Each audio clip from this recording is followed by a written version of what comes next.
Уважаеми зрители, има две изобретения на техническия прогрес, които са дали много на човечеството. Едното е домофона. Помислете си само. Мъжът звъни на домофона и докато се качи по стълбите или с асансьора, жената вече е изключила компютъра, изгасила е телевизора, прибрала е списанията, затворила GCM-а и вече стои бедничката и мие или мие чинии в кухнята. Второто чудо на техниката е ескалатора. Едва съм казал 3 имена и вече настроението ми се е приповдигнало. Представям ви Мариан Бачев, Краси Радков и Виктор Галев!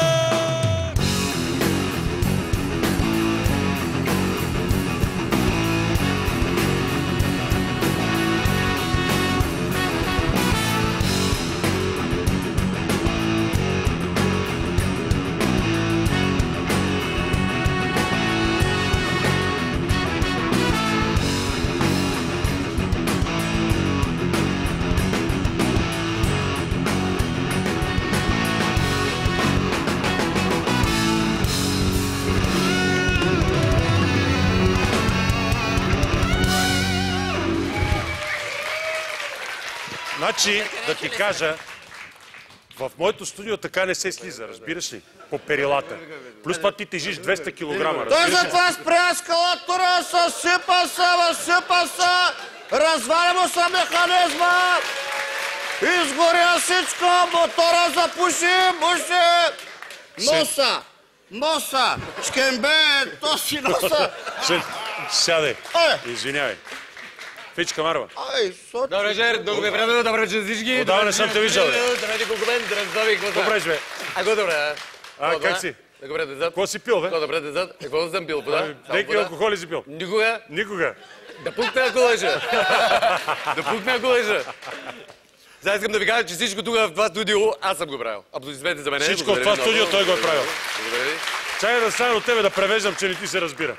Всичко. Да, всичко. За ескалатора най-вече искам да кажа. Всичко ескалатора най-вече той го е правил. Балерините, знаеш какво са? С балерините. С магаданс. Какво? Като ходят в мола, като ходят, Да.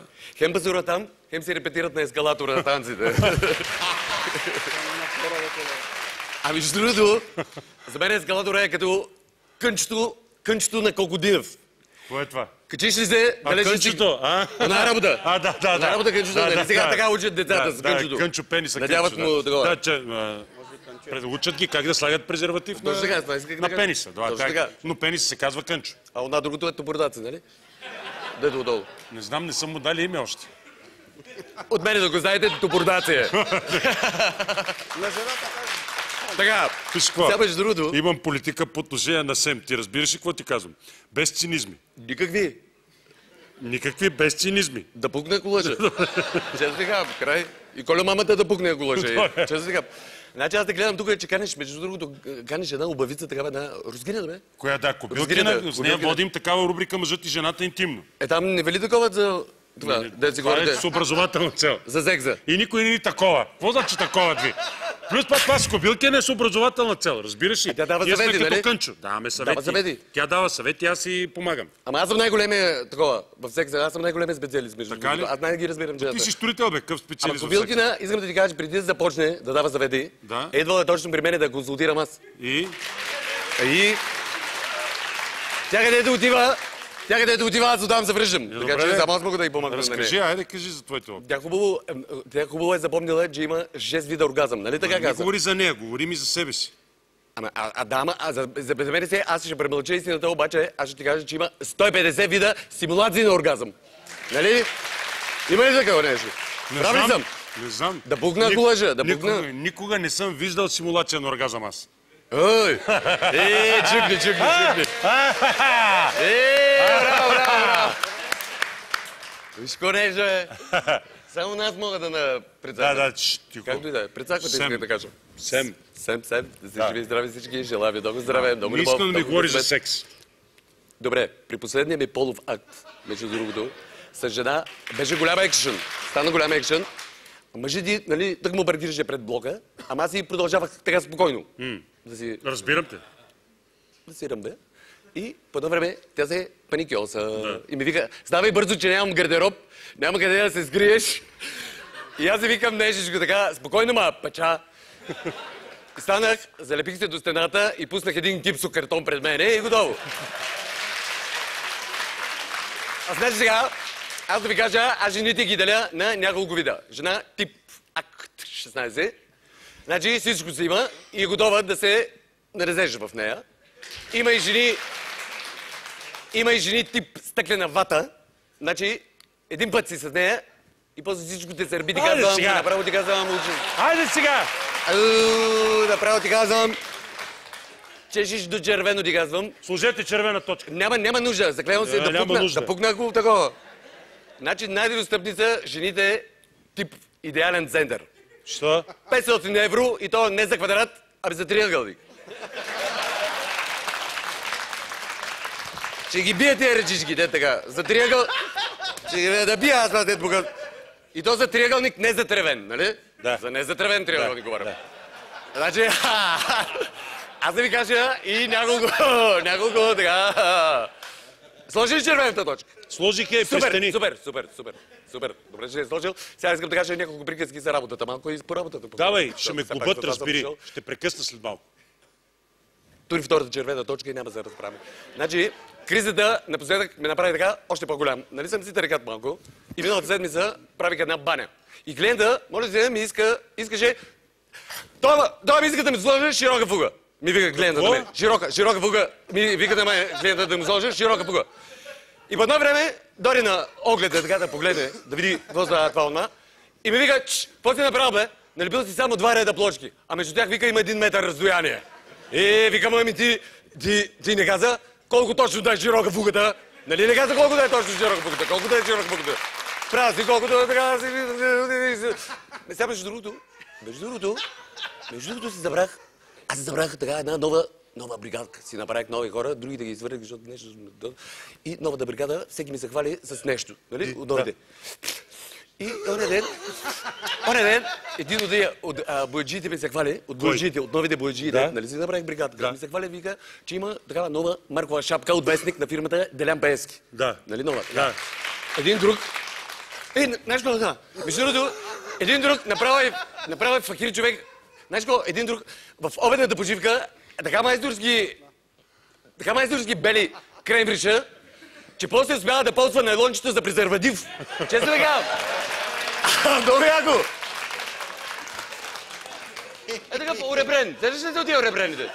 Уребрени се уребрени. Обаче да не говорим, защото седмите... Така, един друг път е такъв... Знаеш какъв хубавец? Имаме един другия бригада, страшен хубавец, толкова хубав, че когато работи на строежа, преминаващите жени се спират, поглеждат нагоре и му подсвиркват. Знаеш какъв е хубав? Обаче, освен хубавец, той се оказа и голем тарикат, защото миналата година си купи апартамент 30 квадрата, а сега го е разширил на... Значи, от 30 квадрата става на 200 квадрата станало. И го питам, и го викам, чакай малко бе, как го правиш? Викам, този номер как го направи? А той вика, как го правя? Много лесно вика. Избирам се за съседи, самотници с рискови професии.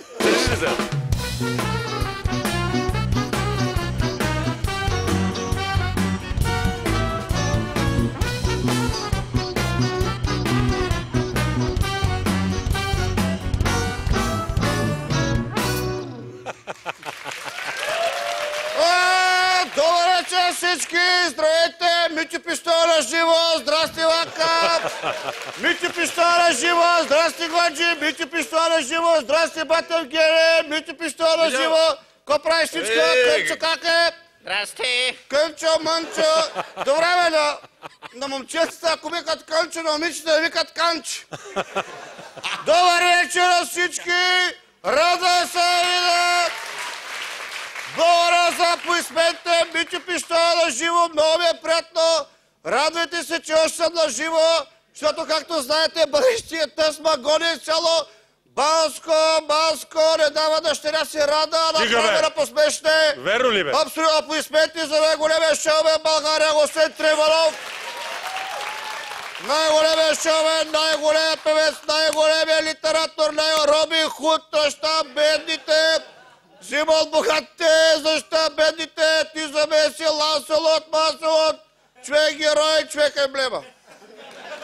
Обичам те, благодаря, че я покани, много те харесвам, много си хубав. Да каже за тъста, бъста, голи ме с брадве, търнокопе, мърлокопе, ятагане, мятахане, мачете, мачетето. Взема, получи втори инфаркт. Ще дам по-спокойно. Сега ми седни спокойно. Ще получиш втори инфаркт и съм притеснен за тебе, разбираш ли? Да пукнах, ако лъжа. Кажи сега, верно е така, голяма изолация с тая брадва. Голяма викам И какво на му викаш тъста. на тъста? Викам на тъста, що мога е с тази брада, аз съм много богат, ще позлатя дъщерята, викам. Толкова съм богат, че вече в джакойството, освен 2 тона ягоди, 200 литра шампанско, слагам 8 кури оригинални яйца. Нема се представяше, но съм богат, свестен съм. Докато бягах от тъста с Банско, се скрех хотел, мотел, влязох в стаята на една скюрка, каше са Лейджи Вон. Айде бе, не Лейди Вон ми е Линджи Вон. Лейджи Вон... Линджи Вон, това е най-известна скьорка в света, американка. Лейджи Вон, значи искам ти кажа, голяма, хубава, тък му излезеш от банята. Сложих я господин Трифон в кантара, гледам 48 кила. И? Викам, сега ще правя слава между колчета, ще пусна шус по венерния хъм, ще правя рало по голото ти бърдо и направо ще отнеса вратичката. Вече пищава съм на живо, благодаря. Тя не се ли оплаши, бе? Оплашите, господин Трифонов, вика Митио, не може ли просто да ти поддържа мъркошиците? Вика, може, не може. Мъркожиците срамно ли? Не. Господин Трифонов, вие имаше едно време прегледи по телевизията и по киното, ако искате, пустете ги, ние останахме като документално предаване. Живота трябва да се казват нещата, каквито са, как, Кажи за Линджи Вон, айде. Да. Откакто се почнахме с нея, 4 пъти мазах ските, 5 пъти тя ми изправи щеката, 6 пъти я заклещах на ски автомата, жасам, дупчих я като сирене, друсах я като хора, пълнех я като еклер, кормех я като риба. Добре, въобще какво стана? Правихме всякакви простоти и само не и секс. Защо, бе? Защото иска господин Трифонов се ожени оригинално и законно. Нали не ти я дава оня? Кой оня? Бащата на тая Рада. Как се казва? Не го знам, ти Аз кажи. не го знам. Оня ден моето паче Рада, бъдещата ми жичка, вика Митио, много се пази, защото вика баща ми въоръжава дружина. Вика ми спокойно, оригинално моя паче. Аз съм решил да бяга в гората, тън горите лилейски, тън горите лилейски. Тя ми вика, да, ама в дружината са биатлонистките Катя Датфуска и Ирина Некучина. Ще бягаш, то сред като заек, маек. Господин Трифонов, много съм разочарован от Румен Ценчев. Изобщо ми помогнаха, моля се, не ги обичам. Не ми помогнаха, докато тъста ме гонеше с брадва. Въобще оказаха се оригинални. Кавали,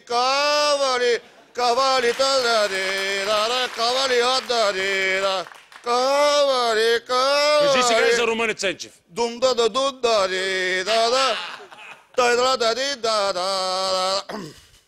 Какво да кажа?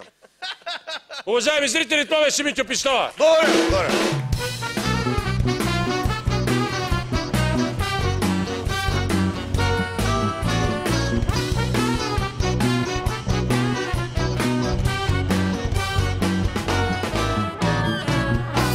Здравейте, добър вечер, everybody, на всички! Много се радвам да ви видя. Здрасти, Слави, отдавна не съм ти гостувал. Моля? Отдавна не съм ти гостувал. Заповядай. Благодаря, че ме покани. Да. Здравейте на всички, да ви се представя за тези, които не ме знаят и не съм виждали скоро. Аз съм вашия Дони, музикант, будист и пътешественик.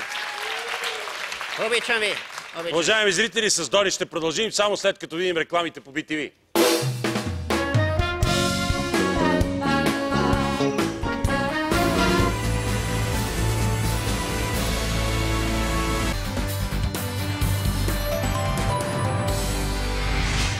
Уважаеми зрители, на гости ни е Дони, който ще ни сподели, предполагам, за своето последно пътуване в Тибет, защото той непрекъснато ходи в Тибет. Нали така, Дони? Така е, Слави, ти си като една ванка за мен, всичко знаеш какво ще кажа. Благодаря ти. Но трябва да ти призная, че там черпих вдъхновение за работата си. Знаеш ли, например, в Тибет? В Тибет, да. Нали, за това беше въпросът ти, Да, къде да. съм пътувал, че съм в Тибет. Да. Следя ти мисълта, нали? Да. На ногти съм. Да. Да кажи ми, ти знаеш ли какво е общото между мен и гинеколозите, например? Не. Работим там, където другите си гледат кефа. Е, там право. Преди да тръгна, Слави, реших да науча тибетски език, за да мога да се разбирам с местните. И си купих диска да научим тибетски по време на сън. И? В резултат на това, като отидох там в Тибет, що ми заговориха на тибетски и аз заспивах. Ще ви издам една тайна. Една тайна ще ви издам. В Тибет има безкрайно много снежни човеци и ети. Даже си ги отглеждат като домашни любимци. Примерно, на вратата на всеки дом пише: внимание, зло йети. Не е кастрирано и отдавна мечтае да се реализира в секса. Но странни хора са тия тибетци. Дори на един храм, знаете ли каква обява видя господин Трифонов? Не. Залепили следното: загубено е възнаграждение, който го върне ще получи куче. Странна работа. Често ходя, да ти призная, Слави, и в... Просто са странни, разбираш ли? Това беше ужасна простотия. Факт е. Аз го видях с тия две очи. Чакай да не ми паднат само. Я кажи, че си ходил в Индия. Вярно ли е това? Аз ти казах, че ти всичко знаеш. Така ли? Верно е, че ходих в Индия. Там знаеш какво ми направи впечатление, Слави? Не. Това значи не. Ако искаш така да говориш, значи хората... Все пак да се върна в естествения си вид. Значи хората... Здравейте, евривари, на всички! Чакай да си хвана високия тон. Супер! Кажи сега за Индия. Дони, за Индия. Да, забрави ти. Да, Кажи за Индия. Значи хората там, знаеш ли, че не използват, примерно, прибори за ядене, Да. а ядат направо с ръцете. Що? Просто не използват прибори за ядене. Откъде знам що? Просто директно с ръцете консумират тия пичове страхотни. Да. А пък индийските йоги, например, ядат с краката. Да. И... Това значи да. Просто те слушам. Любопитно ми е. Не ме слушаш, ще ми влизаш в тона и направо ме пресичаш. Следващия път ще помогна на терца да влезеш. Кажи сега за йогите, които ядат с крака. Значи това, че ядат с краката, се оказа добра оферта, защото когато ядат обикновено сирене с крака, той муха е на синьо сирене. Но трябва да ти призная, Дони, ти знаеш, че аз съм ценител на женската красота. Кой е Дони? Аз съм Слави. Слави? Да, що ми викаш Аз, Дони? Дони, Да. съм Ти си ценител Дони, на аз съм женската Слави. красота. Ти да не страдаш от шизофрения, бе. Що ми викаш Дони? Ти си Дони, аз съм Слави. Извинявай, така като ме гледаш, на какво ти прилича? На това, на което изглеждаш. Давай сега. Така, все пак, Слави, Да. аз, Дони, Да. съм ценител на женската красота. Да. Индийките са много красиви жени. Да. Влюбих се в една, казваше се Чухундра Гупта. Как? Чухундра Гупта. Чухундра Гупта. Така е. Това е само малкото име, представи си. Да, ужасно. Което се превежда като невинен лотос. Невинен лотос. Така се казва, Чухундра Гупта, Да. невинен лотос. Вечерта легнахме с Чухундра Гупта, Невинен лотос. с невинния лотос. Да. Тя изведнъж стана тъжна, попитах я, какво има Чухундра невинен лотос? Скъпо чухи. Скъпа путра. И тя? Или там както и да се казваше. Да. Тя казва: сигурно като си лягам с теб, ще си помислиш лоши неща за мен, но аз не съм такава. Вярвам ти, казах аз. Кълна се, че ти вярвам. И тогава, Слави, тя се разплака и само повтаряше: ти си ми първия! Ти си ми първия! Първия, който прави секс с теб ли, попитах и аз. А тя казва: не, първия, който ми вярва. Между другото, аз не ходя. Благодаря ви, но аз не ходя само в Тибет и Индия. Бил съм дори в арабските страни. Наскоро бях в Сирия, Слави. Заповядай, искам да ти споделя нещо много лично. Знам, че като се приближиш, искаш нещо лично да ми кажеш. Само си довърша мисълта и... Да, кажи, айде да върши. Да, значи там се запознах с една много мила арабка. Да? Арабска жена. Попитах я как се казваш. Да. Тя ми казва: не ми е удобно да ти кажа, срамувам се от името си. Да. Казвам: спокойно. На мен можеш да го кажеш. Да. Тя се съгласи и каза, че името й е Лана. Аз казвам: какво толкова срамно има в името ти? А тя каза: ами понеже на арабски пишем наобратно. Само да ти кажа, че в качеството си на вегетарианец аз съм против насилието, към което ти в момента се стремиш, и убийствата, и съм много миролюбив човек. Като Миролюба Бенатова съм, трябва да ти кажа. Миролюбив човек съм, като името на Миролюба. Да. Ще ти споделя любимата си сентенция по тази тема. Знаеш ли, например, каква е разликата между войната и тестисите на тибетския як? Каква е? Не харесвам войната. Уважаеми зрители, това бяха Мариан Бачев, Краси Радков и Виктор Калев.